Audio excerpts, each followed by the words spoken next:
Your boy is back with another proverb, this time looking at Proverbs chapter 23, verse 17 through 18, which reads this: Do not let your heart envy sinners, but always be zealous for the fear of the Lord.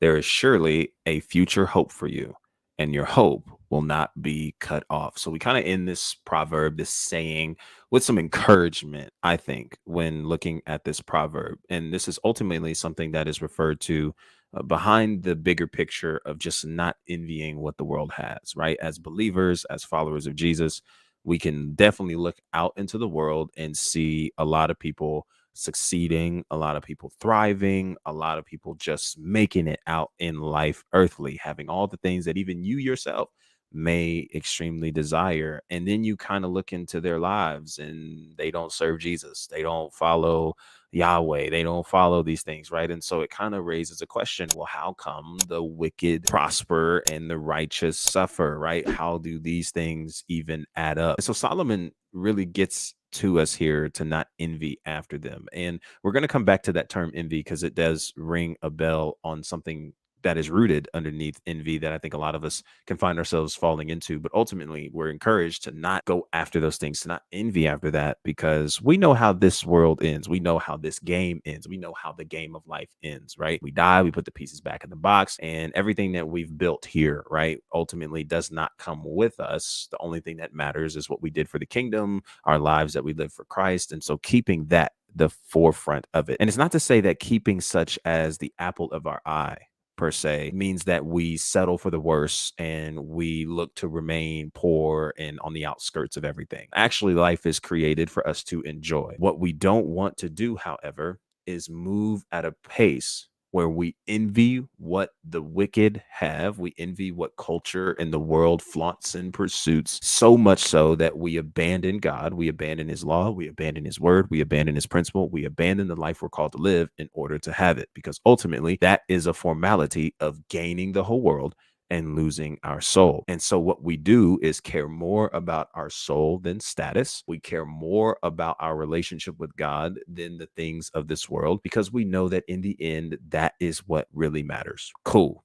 We get all that. So let's just go a little deeper into what actually may cause the envy, because a lot of times we hear those terms and we may not necessarily see ourselves doing that. Oh, well, I don't really necessarily want to hate on somebody for having what they have, but we do move in places of comparison. And I think that is a huge deal. When you get on social media and you're like me and you see all these people who have potentially what you want, the relationship, the money, the cars, the houses, they have their own things. And it gets so easy to get into this cycle of being reminded over and over again of what you don't have by way of seeing what others around you have. And over time, that comparison can easily draw up to this place of envy where you desire to have what they have, so much so that you would rather take it from them. You don't mind removing them from such a space if you could. And furthermore, because of that envious direction, you are more than willing to consider moving out of alignment of purpose with God and where he has you in this season for what you're cultivating, what you're building, what you're preparing for, because you see everything that you want now. And I've been there and I've definitely wrestled with that even over the course of this year alone. And ultimately coming to the realization with the help of coaching, mentorship, discipleship, just being around amazing, wise individuals in my life, is just simply being encouraged and reminded that even though this is what the world flaunts, it's simply not how God sees me. God does not see me as somebody who is unable to fulfill what he's calling me to do because I don't have X, Y, and Z, because I don't have the money, I don't have the material gain, I don't have the relationship I've always wanted. Instead, God sees me as someone who needs him and him alone to do what he's calling me to do. And we lose sight of this, how God sees us, how God views us, in his love, in his compassion, in his grace and mercy, being enough. We lose sight of all these things because we slide into comparison. And it's those impatient impulses in us that causes us to rush out of certain seasons, rush out of certain places and positionings, all for the sake of getting something we really want now instead of operating in our purpose and alignment for where we need to be later to really be aligned in all that God's called us to be. And as a result, have everything we need. So here's the big question that I want you to consider as you move forward from this devotion. What are your intentions? And furthermore, what and who are you giving your attention to? Because these things are easily cultivating the thinking processes that are possibly overwhelming your mind, much like it has mine, of what you don't have, what you're without, and what you feel you're just in such desperate need to have today. And truth be told, if we really took a step back and asked ourselves, what were my intentions?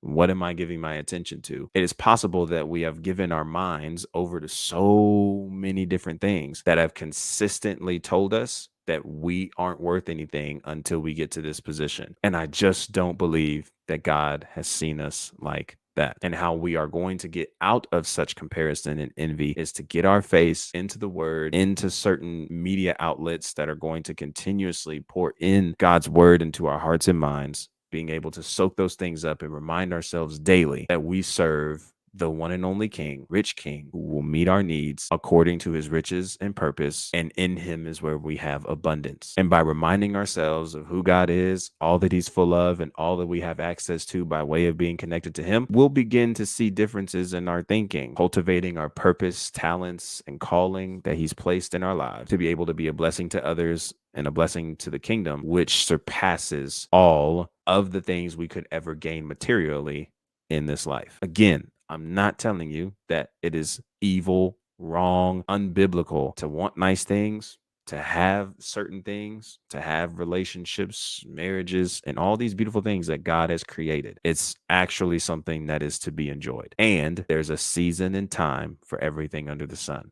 And what's important for you and I in this season is to be willing to embrace where God has us, to find the fun and enjoyment of where God has us, and continue to allow ourselves to wash our minds with his word, being reminded of what he thinks of us. So we are not consumed by comparison, but we are overwhelmed by God's love for us. So if you're in a learning season, embrace that. If you're in a season of building and preparation, embrace that. If you're in a season of potentially resetting and getting your focus back into the right places, and you may not have time to do all the things that you ultimately wanted to do, embrace that season. If you're in a season of healing, renewal, restoration, embrace that season and allow God to do what he's going to do in your heart for whatever it is that's ahead. And in the meantime, continue to wash your mind in his word, sermons and podcasts, just consistently day in and day out, getting poured in by the word of God in order to cancel out all of these comparison outlets that we may find ourselves around that leaves us more drained and steals our joy than it ever feeds us with anything productive. And by putting our focus on the kingdom of God, being open to what he is leading us to and what he desires for us to put our hands to, regardless of what others may have around us, how much more advanced they may be earthly, it cannot compare